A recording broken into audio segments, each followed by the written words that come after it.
ሊቀ መላእክት ቅዱስ ሩፋኤል። የእግዚአብሔር ቤተሰቦች እንኳን ለሊቀ መላእክት ለቅዱስ ሩፋኤል ወርሃዊ መታሰቢያ በዓሉ በሰላም አደረሳችሁ። ታላቅ ቃል ኪዳን የተሰጠውና ጠላታችን ሰይጣን ዲያብሎስን ድል የምንነሳበትን ኃይል የቅዱስ ሩፋኤልን ድርሳን አሰማለሁ። በስም አብ ወወልድ ወመንፈስ ቅዱስ አህዱ አምላክ አሜን። መንፈስ ቅዱስን የተመላ ክቡር የሚሆን የቁስጥንጥንያ ሊቀ ጳጳሳት ቅዱስ ዮሐንስ አፈወርቅ የእግዚአብሔር ወዳጆች በሆኑ ለንጉሥ ቴዎዶሲዮስ ልጆች በአኒዮሮስና በአርቃዲዎስ ዘመን ስለ ገናናው ሊቀ መላእክት ቅዱስ ሩፋኤል ክብር አሰምቶ ተናገረ። እንዲህም በቀደመችው የቀናች መንገድ የሚጓዙ እግዚአብሔርን በመፍራት በጸኑ ፍጥረታት ዙሪያ ተገኝቶ ከጠላት ዲያብሎስ እጅ የሚጠብቃቸው ይህ ሊቀ መላእክት ቅዱስ ሩፋኤል ነው። ነቢይ ዳዊት የእግዚአብሔር መልአክ በሚፈሩት ዙሪያ ይከትማል ያድናቸውማል ብሎ በመዝሙሩ ተናግሯልና። ይህን የተናገረ ቅዱስ ዮሐንስ አፈወርቅም የታመነ በምግባሩም እውነተኛ ነው፣ የክርስቶስን መንጋ በርኅራኄና በሰላም በፍቅርና በቀናች ሃይማኖት ይጠብቅ ዘንድ 150ውን አበው ሊቃውንት በቁስጥንጥንያ ሊቀ ጳጳስነት ለምነው ሾሙት። እርሱ መንፈሳዊ ትምህርትን አብዝቶ የተማረ ስሙም በሁሉ ዘንድ የተመሰገነ አድሎ የሌለበት ወርቅንም ብርንም ቢሆን የዚህን ዓለም ክብር አይወድም። ስለዚህም የእግዚአብሔርን ሥራ የሚናገሩ ብዙ ድርሳናትን ተናገረ። በዚህ መጽሐፍ የተጻፈውን ሊቀ መላእክት ቅዱስ ሩፋኤል በአምላኩ በእግዚአብሔር ኃይል ያደረገውን ድንቅ ሥራ መሰከረ። ሊቀ መላእክት ቅዱስ ሩፋኤልም በአገልግሎት ሕይወት ሁሉ ይራዳው ነበር። ሐዋርያው ቅዱስ ጳውሎስ እንደተናገረ የዘላለም ሕይወትን ይወርሱ ዘንድ የተገባቸው የልዑል እግዚአብሔር ወዳጆች ጻድቃንን ያገለግሉ ዘንድ መላእክት ተፈጥረዋልና ወደ ፈጣሪያቸው እግዚአብሔርም ሳያቋርጡ ዘወትር ስለ ሰው ልጆች ይለምናሉ። በሰማያት የሚኖር የአብንም ገጽ ዘወትር ያያሉ። ንስሐ ስለሚገባ አንድ ኃጥእም በእግዚአብሔር መላእክት ዘንድ ታላቅ ደስታ ይደረጋል። እግዚአብሔር ቅዱሳን መላእክትን ሁሉ ስለዚህ ነገር ፈጥሯቸዋልና። እግዚአብሔርም ምግባቸውን እርሱን ማመስገን መጠጣቸውን የእርሱን ፍቅር የሆነላቸው መላእክትን ፈጠረ። እነርሱም ጾታ የላቸውም። በምስጋናቸው ጊዜ በአብና በወልድ በመንፈስ ቅዱስ መንበር ዙሪያ እንደ ቅጠል እየረገፉ ወድቀው በመስገድ የጌትነት ምስጋና ሰማይና ምድርን የመላ ፍጹም አሸናፊ እግዚአብሔር ሆይ ልዩ ክቡር ምስጉን ነህ ይላሉ። ከመላእክትም መልካቸው የራሳቸው ይሆናሉ።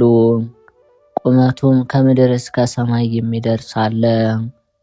በክንፎቻቸው አንዲት ሀገርን መጋረድ የሚቻላቸው አሉ። ግርማቸው ታላቅ ተራሮችን የሚያህል መላእክት አሉ። ሁለንተናቸው በዓይን የተመሉ አሉ። በክንፋቸው 6 ልብሳቸውንም እሳት የሆኑላቸው መላእክት አሉ።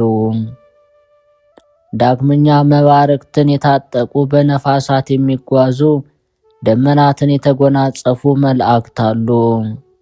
እግሮቻቸው የእሳት አምድ የሆኑላቸው በክንፎቻቸው ውቅያኖስን የሚያነዱ ነጎድጓዳትን የሚወረውሩ አሉ።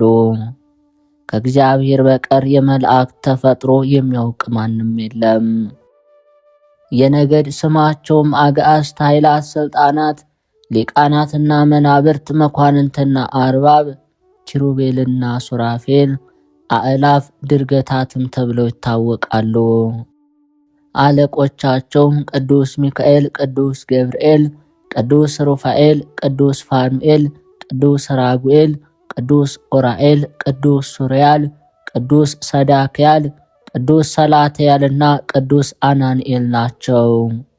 እሊህ ነገደ መላእክትም ለዘላለም በሰማያት ሕያው ሆነው ይኖሩ ዘንድ እግዚአብሔር ወሰናቸው። ነገር ግን እግዚአብሔር በጠራቸው ጊዜ ፈቃዱን ለመፈጸም እሊህ መላእክት እስከ ጽርሐ አርያም ይወጣሉ። በላካቸው ጊዜ ፍጥረት ሁሉ ወሰን እስከሆናቸው የበርባኖስ ስፍራ ድረስ ይወርዳሉ።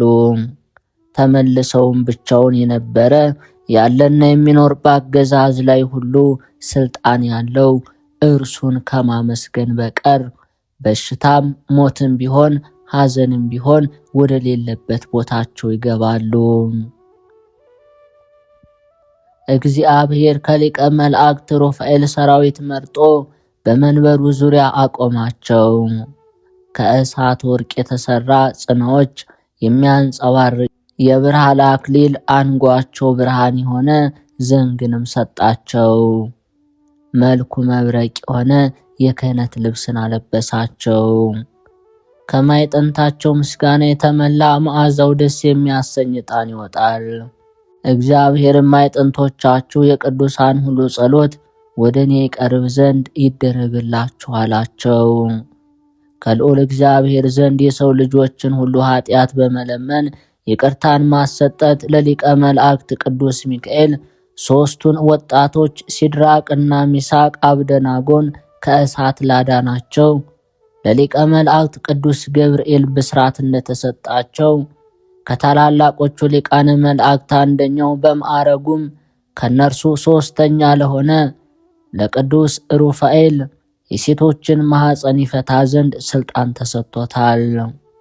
ከአምላካችን እግዚአብሔር ታዞም የአባታችን የአብርሃም የሆነች የእናታችን የሳራን ማኅፀን የፈታ እርሱ ነው። እግዚአብሔር አባታችን አብርሃምን አይዞህ አትፍራ፣ እኔ አጸንሃለሁ፣ ባለጸጋም አደርግሃለሁ፣ ከእኔ የምታገኘው ዋጋ ብዙ ነው ብሎ በተናገረው ጊዜ አብርሃምም አቤቱ ጌታዬ ሆይ የምትሰጠኝ ምንድነው? ልጅ ሳልወልድ ሞታለሁ። ከዘመድ ወገን የተወለደ የደማስቆ ሰው የሚሆን ይህ የማሴቅ ልጅ ኢያዕብር ይወርሰኛል፣ ልጅ አልሰጠኝም አለው። ያን ጊዜ እግዚአብሔር ቃል ወደ አብርሃም መጣ፣ እንዲህም አለው፣ ከአብራክ የተወለደ ልጅህ እንጂ ይህ ኢያዕብርስ አይወርስህም። ወደ ውጭም አውጥቶ ቀና ብለህ ተመልከት፣ መቁጠር ከተቻለ ከዋክብትን ቁጠር። እንኪያስ ዘርህን እንዲህ አበዛዋለሁ፣ ከነዓንን እሰጥህ ዘንድ ከከለዳውያን ያውጣ፣ እኔ ፈጣሪ እግዚአብሔር ነኝ አለው። የአባታችን የአብርሃም ሚስት ሳራም ልጅ መውለድን እግዚአብሔር ከለከለኝ እያለች ታዝን ትተክዝ ነበር። እግዚአብሔር ለአባታችን አብርሃም እነሆ ቃል ኪዳኔን በአንተና በእኔ መካከል አጸናለሁ፣ የብዙ ወገኖች አባት ትሆናለህ፣ ፈጽሜ ያበዛሃለሁ፣ ሕዝቡ ነገሥታቱ ከአንተ እንዲወለዱ አደርጋለሁ ሲል ቃል ኪዳን ሰጠው። አብርሃምን በእግዚአብሔር ፊት በግንባሩ ወድቆ ሰገደ። በልቡም እኔ 100 ዓመት ሚስቴ ሳራ 90 ዓመት ሆኗታል፣ እንወልድ ዘንድ ይቻለናልን ሲል ተጠራጠረ። እግዚአብሔርም የአብርሃምን ቅንነት ተመልክቶ ሚስት ሳራ ወዴት ናት አለው። በድንኳን ውስጥ አለች አለ። እግዚአብሔርም እንደ ዛሬ በረድኤት ወደ አንተ ተመልሼ በመጣሁ ጊዜ ሳራ ልጅ ትወልዳለች አለ። ሳራም ከባሏ አብርሃም ኋላ ቆማ ሳለች እግዚአብሔር የተናገረውን ሰምታ ገና ነኝ ባሌስ አላረጀምን ስትል ተጠራጥራ ሳቀች። አብርሃምና ሳራ የጎልማሳነታቸው ዘመን አልፎ ፈጽመው አርጅተው ሳራም ልማደ አንስት ትቷት ነበርና እናታችን ሳራ የሳቀች ስለዚህ ነው። እግዚአብሔር እናታችን ሳራን እመኝብኝ እንጂ ለምን ትጠራጠሪያለሽ? ለወዳጄ ለአብርሃም የማደርገውን ታያለሽ። በአንቺ ደግ ሕዝብ ብዙ ወገን አደርገዋለሁ፣ አሕዛቡም ሁሉ በእርሱ ይባረካሉ። ስለምንስ እንሆን ያርጅቻለሁ እወልድ ዘንድ ይቻለኛልን ትያለሽ? በውኑ ካረጁ በኋላ እንዲወልዱ ማድረግ ለእግዚአብሔር ይሳነዋልን አላት። ከዚያ ወራት በኋላ ለአባታችን አብርሃም ቃል ኪዳንን እንደሰጠው መዓቱ የራቀ ቸርነቱ የበዛ እውነተኛ አምላክ እግዚአብሔር እናታችን ሳራን ያስባት ዘንድ ወደደ። ከብላቴንነቷ ጀምሮ እስከ 90 ዓመቷ ድረስ የተዘጋ የእናታችን ሳራን ማኅፀን ይከፍት ዘንድ ሊቀ መላእክት ቅዱስ ሩፋኤልን ላከው። በከበረ ሊቀ መላእክት ቅዱስ ሩፋኤል ፈታሔ ማኅፀንነትም እግዚአብሔር ፈቅዶለት በእርጅናዋ ወራት ጸንሳ ወለደች። አብርሃምም እናታችን ሳራ የወለደችለት ልጁን ይስሐቅ ብሎ ጠራው። የቁስጥንጥንያው ሊቀ ጳጳስ ቅዱስ ዮሐንስ አፈወርቅ በአብና በወልድ በመንፈስ ቅዱስ መንበር ዙሪያ የሚቆሙ ስልጣናት የተሰኙ መላእክት አለቃ የሆነ የቅዱስ ሩፋኤልን ገናናነት ነገረን። ለነገሥት አኖሪዎስና አርቃዲዎስ ሊቀ መላእክት ቅዱስ ሩፋኤል የእግዚአብሔር ወዳጅ ለነበረ አባታቸው ንጉሥ ቴዎዶሲዮስና ለወዳጁ ዲዮናስዮስ ያደረገላቸውን ነገራቸው። ዳግመኛም በየወሩ 13 ቀን ይልቁንም ጳጉሜን በተባለች ታናሽ ወር 3ኛ ቀን ካደረጋቸው ታላላቅ ተአምራት የተነሳ የሊቀ መላእክት ቅዱስ ሩፋኤልን በዓል ያከብሩ ዘንድ አዘዛቸው። ቅዱስ ዮሐንስ አፈወርቅ ለአኖሪዎስና ለአርቃዲዎስም የተወደዳችሁ ወንድሞች ሆይ የአምላኩን ገናናነት እንረዳ ዘንድ በፍጹም ደስታ ወደ ምሕረት መገኛ ወደ እግዚአብሔር አብ በጨለማ ውስጥ ላሉትን ብርሃን ወደሆነ ወደ ልጁ ኢየሱስ ክርስቶስ ድሆችን ረዳት ወደሆነ እግዚአብሔር መንፈስ ቅዱስም ቅረቡ። ቅድስት ወንጌል ለምኑ ይሰጣችኋል፣ አንኳኩ ይከፈትላችኋል ትላለችና። ነቢይ ዳዊትም ወንድሞች በአንድነት ሲኖሩ ፈጽሞ መልካም እንዳለ ድሃን ከምድር የሚያነሳ ችግረኛውን ከታላላቆች ጋር ያኖረው ዘንድ ከመሬት ከፍ የሚያደርገው እግዚአብሔር በዚያ የሊቀ መላእክት ቅዱስ ሩፋኤልን በረከትና ዘላለማዊ ሕይወትን ሊያድለን ፈቅዷልና የፈታሔ ማኅፀን ቅዱስ ሩፋኤል በረከትን ከልዑል እግዚአብሔር እንቀበል ዘንድ በአንድነት መኖር ይገባናል። ነቢይ ዳዊት ለሚፈሩት የእግዚአብሔር መልአክ በዙሪያቸው ሰፍሮ ያድናቸዋል እንዳለ በሌላ የመዝሙሩ ምዕራፍም መላእክቱን በጎዳና ሁሉ ይጠብቁህ፣ እግርህንም እንዳትሰናከል በእጆቻቸው ይደግፉ ዘንድ ስላንተ ያዝልሃል ብሎ እንደተናገረ በቅዱስ ሩፋኤል አማላጅነት አባታቸው ቴዎዶሲዮስ ከግንብ ሰራተኛነት እንደምን ንጉሥ እንደሆነ ለእነዚህ ነገሥት አኖሪዎስና አርቃዲዎስ ያስረዳቸው ጀመር። ሊቀ መላእክት ቅዱስ ሩፋኤል በሰማያውያን ሰራዊት ላይ ከሁሉም ሊቃነ መላእክት አንዱን 3ኛ ነውና እንደ ነቢዩ ቃልም አማላጅነቱን የሚታመኑ ሰላምና ጤናን ያገኙ መንግሥተ ሰማያትን ይወርሳሉ። ወደ ፈጣሪውም እግዚአብሔር ይለምንልናል። ለሶምሶን ብርታትን ኃይልን የሰጠው ነቢዩ ዮናስን ያዳነው በጎ ልጅን ትወልድ ዘንድ እርኩስ መንፈስን ከእርሱ አስወግዶ ወለተ ራጉኤልን የፈወሳት እርሱ ቅዱስ ሩፋኤል ነው። ልዑላኑን በሚገዛ ለልዑል እግዚአብሔር ፈቃድ መናብርት የተሰኙ መላእክት አለቃ ቅዱስ ሩፋኤል ጸሎትና በረከቱ ይጠብቀን፣ አሜን። ቅዱስ ሩፋኤል ያደረገው አስደናቂ ተአምር። በአንዲት ዕለት በባህሩ ዳርቻ ባለች የቤተ ክርስቲያን አጠገብ ብዙዎች ወንዶችና ሴቶች ተሰብስበው ልጆችም ከወላጆቻቸው ርቀው እየተጫወቱ ሳሉ አንገቱ እንደ ገመል የረዘመ ትልቅ አውሬ ዘንዶ ወጣ። ከልጆቹም መሃል አንዱን ሕፃን ይዞ ወደ ባህር ይዞ ገባ። ሕዝቡም ከልባቸው አንዱ ላንዱ ይህ ሕፃን ሞቷል፣ እንግዲህ ወዲህስ አይተርፍም ተባባሉ። ነገር ግን ከ1 ሰዓት በኋላ ዘንዶ ተመልሶ ከባህር ወጥቶ ታየ። ሕፃኑም ይህ የሚያስፈራ ዘንዶ ፈጽሞ ሳይነካው ከባህር ወጣ። ዘንዶው ግን አልቆየም፣ እንደ አክርማ ተሰነጠቀ እንጂ። የሚያስፈራ በድኑን ያዩ ዘንድም ሁሉ ወደ ሞተው ዘንዶ ተጠጉ። እናቱ ግን ታላቅ ባህር ነበረችና ለልጇ እያለቀሰች መጣች። ልጇንም በጤና አገኘችው። አንስታም አቅፋ ጠየቀችው።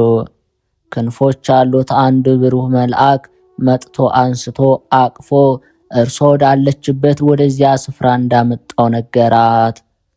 ጌታችን ኢየሱስ ክርስቶስ በቅዱስ ወንጌል እውነት እላችኋለሁ በደቀ መዝሙሬ ስም ቀዝቃዛ ውሃ የሰጠ ዋጋውን አያጣም ብሎ እንደተናገረ የሊቀ መላእክት የቅዱስ ሩፋኤልን በዓል በየወሩ በየ13 ቀን ለነዳያንና ለተቸገሩ የምትዘክር ይህች ሴትም የምትታመነውና ጠዋትም ማታም የምትማጸነው ቅዱስ ሩፋኤል ልጇን ወደ እግዚአብሔር ለምኖ አማላጅነቱን እንዳዳነው ተረዳች።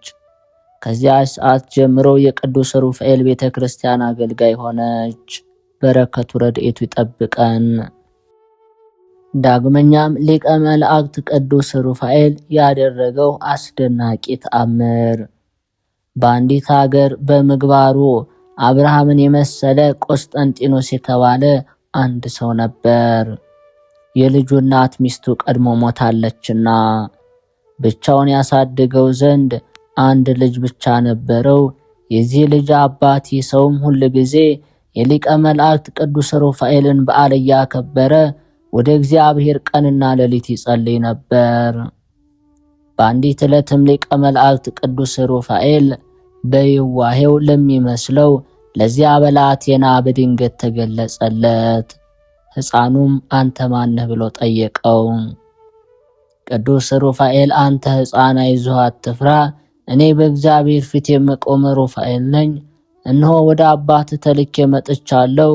ይህች ቤት የቅድስት ሶፊያና የቅዱሳት ተከታዮቿ ማደሪያ ትሆን ብሏል ብለህ ለአባትህ ንገረው።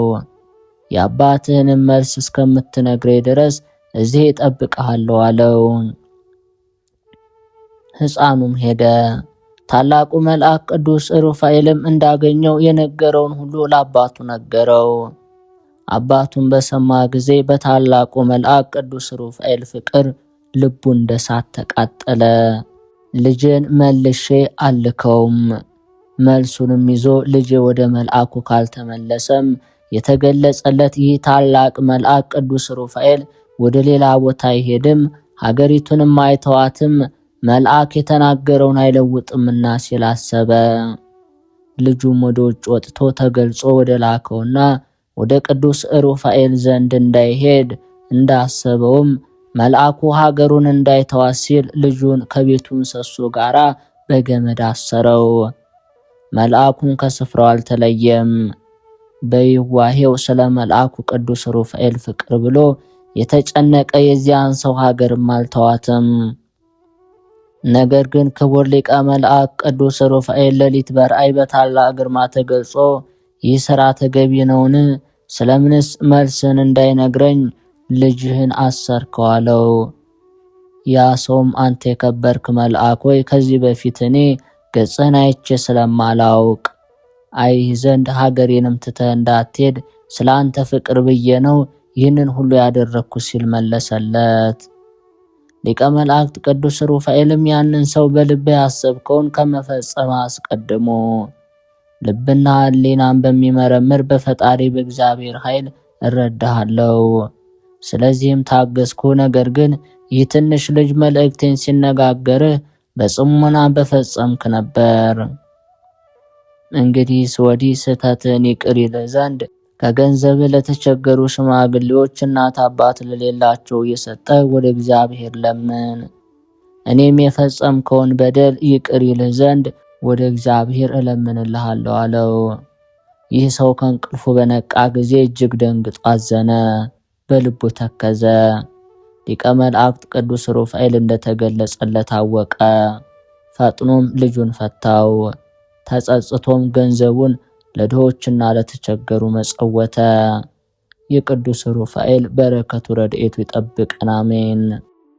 የልዑል እግዚአብሔር ቤተሰቦች፣ የመዝገበ ቅዱሳን ተከታታዮች ይህንን መንፈሳዊ ቻናል ለብዙዎች ሕዝበ ክርስቲያን እንዲዳረስ ቪዲዮውን ላይክ፣ ማንኛውም ሐሳብ አስተያየታችሁንም ሆነ ለመንፈሳዊ አገልግሎት ኮሜንት ላይ መጻፍ ትችላላችሁ።